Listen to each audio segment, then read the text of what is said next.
याद है, हम दोनों ने घर 18 साल की उम्र में छोड़ दिया था। तूने आईआईटी की परीक्षा पास की और मैंने एनडीए की। तूने आईआईटी की परीक्षा पास की और मैंने एनडीए की। तूने पढ़ाई पूरी की, अपनी डिग्री हासिल की। तूने पढ़ाई पूरी की, अपनी डिग्री हासिल की। इस दौरान मैं सबसे मुश्किल ट्रेनिंग से गुजरा।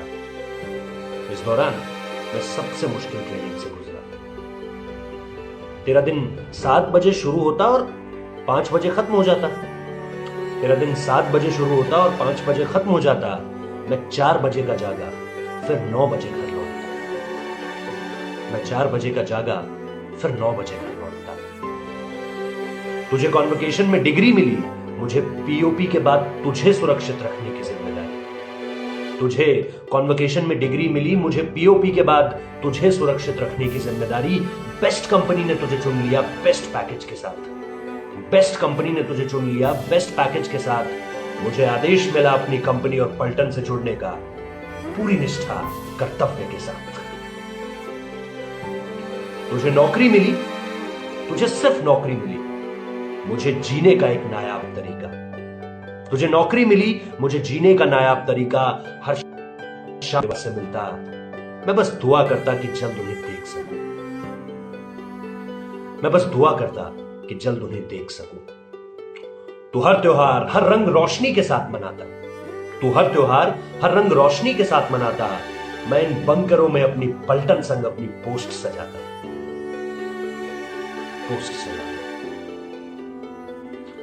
इसके बाद हम दोनों की शादी हो गई। तेरी पत्नी रोज तुझे देखती। मेरी पत्नी मेरी जिंदा रहने की दुआ करती। तेरी पत्नी रोज तुझे देखती, मेरी पत्नी मेरे जिंदा रहने की दुआ करती। तू महफूज बिजनेस ट्रिप्स में जाता और मैं एलओसी में दुश्मन के मंसूबे रोज कत्ल कराता। फिर एक दिन हम दोनों लौटे अपने अपने घर।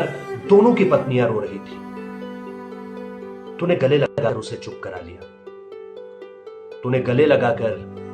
करा लिया। लेकिन मैं ये नहीं कर पाया क्योंकि सीने में मेडल सजाए मैं तिरंगे में लिपटा उस पेटी में बंद था। मैं उस पेटी में बंद था। मैं अमर हो गया। नारों में, जय जयकारों में, लोगों के दिलों में आज भी जिंदा हूं। तू बढ़ चला है एक खामोश मौत मरने के लिए। याद है तुझे 18 साल के थे हम जब हम दोनों ने घर छोड़ दिया था।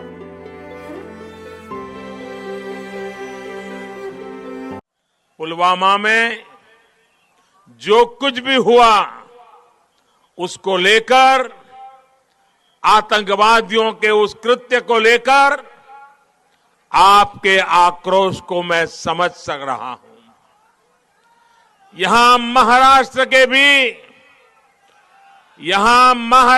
के भी 2 वीर सपूतों ने देश की सेवा करते हुए पुलवामा में अपने प्राणों की आहुति दी है। जिन परिवारों ने अपने लाल को खोया है, उनकी पीड़ा मैं भली भांति अनुभव कर सकता हूं। हम सभी की संवेदनाएं उनके साथ है। भाइयों और बहनों, मैंने कल भी कहा है और आज भी दोहरा रहा हूं, इन शहीदों का बलिदान व्यर्थ नहीं जाएगा। आतंकी संगठनों ने, आतंक के सरपरस्तों ने जो गुनाह किया है, वो चाहे जितना छिपने की कोशिश करें, उन्हें सजा जरूर दी जाएगी। हम अपने सैनिकों, अपने सुरक्षा बलों के पराक्रम पर गर्व भी करते हैं, भरोसा भी करते हैं। सैनिकों में और विशेषकर सीआरपीएफ में जो गुस्सा है वो भी देश समझ रहा है और इसलिए सुरक्षा बलों को खुली छूट दे दी गई है। साथियों, एक ऐसा देश जो भारत के बंटवारे के बाद अस्तित्व में आया, जिसके यहां आतंकवाद को पनाह दी जाती है, जो आज दिवालिया होने की कगार पर खड़ा है, वो आतंक का दूसरा नाम बन चुका है। मैं देश को फिर भरोसा दिलाता हूं, धैर्य रख ले, अपने जवानों पर भरोसा रखिए। पुलवामा के गुनहगारों को सजा कैसे दी जाएगी, कहां दी जाएगी, कब दी जाएगी, कौन देगा, किस प्रकार की सजा देगा, ये हमारे जवान तय करेंगे। साथियों, ये संयम का समय है, संवेदनशीलता का समय है, ये शोक का समय है, लेकिन हर परिवार को मैं ये भरोसा देता हूं कि उनके परिवारों ने जो स्वजन खोया है, आपकी आंखों में जो आंसू है, उन आंसू का पूरा पूरा जवाब लिया जाएगा। भारत नई रीति और नई नीति का देश है। ये अब दुनिया भी अनुभव करेगी। हमारे बहादुर सुरक्षा बल बंदूक चलाने वाला हो या बंदूक पकड़ाने वाला,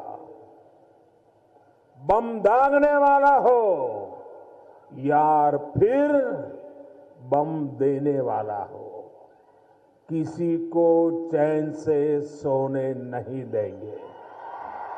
भारत की ये नीति रही है, हम किसी को छेड़ते नहीं हैं।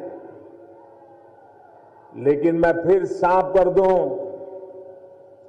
कि नए भारत को किसी ने छेड़ा तो वो छोड़ता भी नहीं है।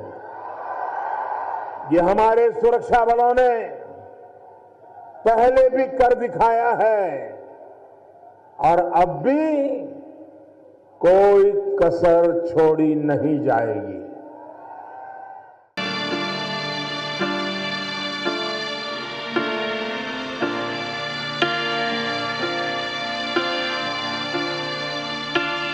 पुलवामा के शहीद अमर रहे, पुलवामा के शहीद अमर रहे। भारत माता, पाकिस्तान मुर्दाबाद, पाकिस्तान मुर्दाबाद, भारत माता की मुर्दाबाद। सोचो, एक बच्चा बोले पीछे बाकी बोलेंगे।